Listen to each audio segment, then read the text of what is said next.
अरे शांत हो जाओ, या तो शांत हो जाओ या मुझे कर लो या तुम ही कर लो।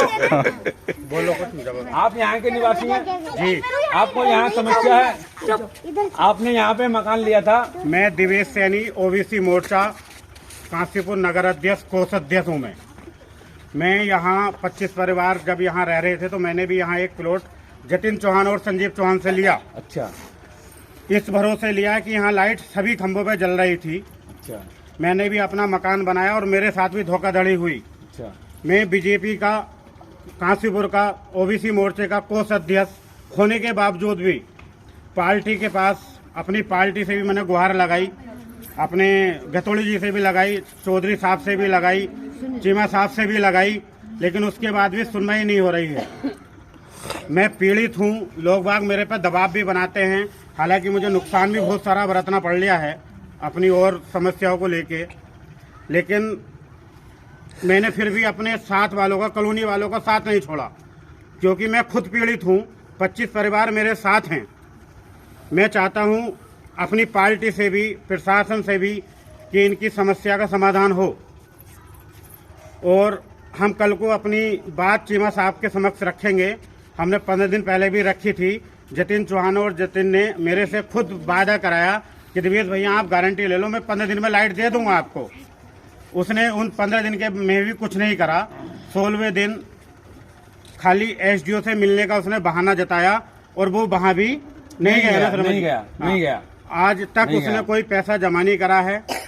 एसडीएम साहब कहते हैं कि तुम्हारे मकान गिर जाएंगे, तो हमने कहा साहब पूरी ढकिया गुलाबो अवैध है, काशीपुर 80% अवैध है। आप पहले उनके मकान गिराइए, फिर हमारे भी गिराइए शौक से। हम तो आज भी हमारे हाथ में टॉर्च है, लाइट है, जनरेटर से, सौर ऊर्जा से, या मान के चलो गैस सिलेंडर से हमारे बच्चे पढ़ रहे हैं। कोई बच्चा किसी चीज़ की तैयारी कर रहा है, कोई बच्चा किसी चीज़ की तैयारी कर रहा है, किसी के हाई स्कूल के एग्जाम है, किसी के इंटर के एग्जाम है। सब परेशानी से जूझ रहे हैं। तो मेरा प्रशासन से और अपनी पार्टी के जितने भी नेता हैं जो मुझे देखें फेसबुक के माध्यम से या किसी यूट्यूब के चैनल के माध्यम से, मैं खुद पीड़ित हूं पार्टी में होने के बाद। इस काशीपुर नगर अध्यक्ष, नगर का कोषाध्यक्ष हूं मैं ओबीसी मोर्चे इनके का। कहने का मतलब ये है कि यदि यहाँ के बच्चे अपनी परीक्षा में अनुत्तीर्ण होते हैं तो उसके जिम्मेदार और पूर्ण रूप से जो जिम्मेदार होगी वो भारत सरकार, भारतीय जनता पार्टी की जो सरकार है भारत में, केंद्र में और हमारे में और हमारे राज्य में, केंद्र में राज्य में वो पूर्ण तरीके से ही वो ही जिम्मेदार होगी।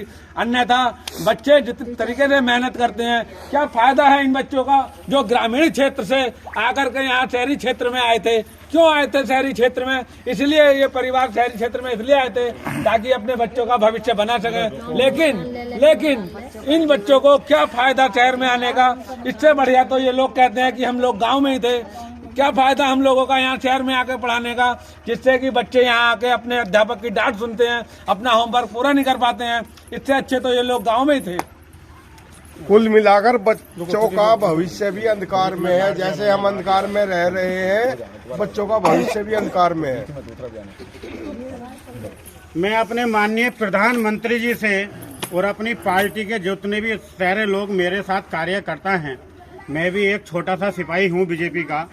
मैं सबसे अपनी एक गुहार लगाता हूं पीड़ित होने के नाते।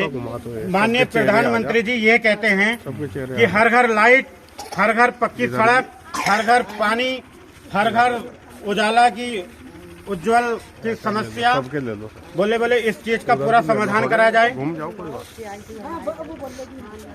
लेकिन इन लोगों को इतनी समस्या होने के बाद भी उत्तराखंड में जो भारत की केंद्र में सरकार, उत्तराखंड में जो बीजेपी की भारतीय जनता पार्टी की सरकार है, उससे उनकी कोई सुनवाई नहीं हो रही है। यहाँ के जो उप जिलाधिकारी हैं वो ये कहते हैं कि आपने नक्शा पास नहीं कराया है, आपकी कॉलोनी पास नहीं है, जबकि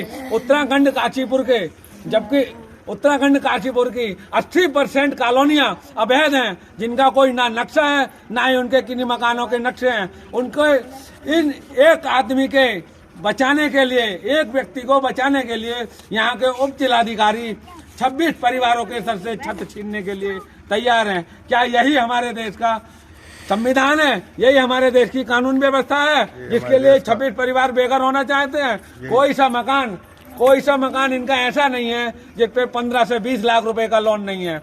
यदि इन लोगों की ये गलती थी कि इन लोगों ने पूरी छानबीन नहीं की कि कॉलोनी पास है, मकान का नक्शा है या नहीं, तो जो हमारे देश की LIC विभाग है, वो तो हमारे देश का केंद्र सरकार का है, उसने इन लोगों को कैसे लोन दे दिया? भारत सरकार की HDFC बैंक, उसने कैसे लोन दे दिया? भारत सरकार की पंजाब नेशनल बैंक, उसने कैसे लोन दे दिया? और भारत सरकार की जो सबसे बड़ी बैंक है भारतीय स्टेट बैंक, उसने इनको कैसे लोन दे दिया?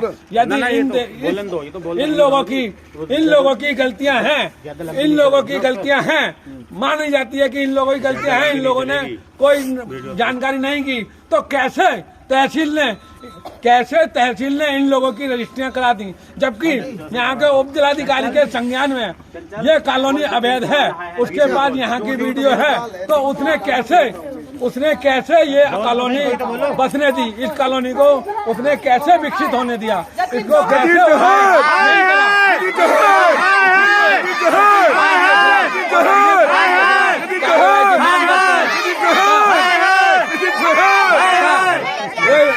उसके खिलाफ कार्रवाई की मांग करते हैं, गिरफ्तार करने के लिए दबाव बनाना चाहते हैं। इनकी मांगें पूरी की जाए, इनको लौट दी जाए। लंबी नहीं चलेगी वीडियो। क्या हमारे सरकार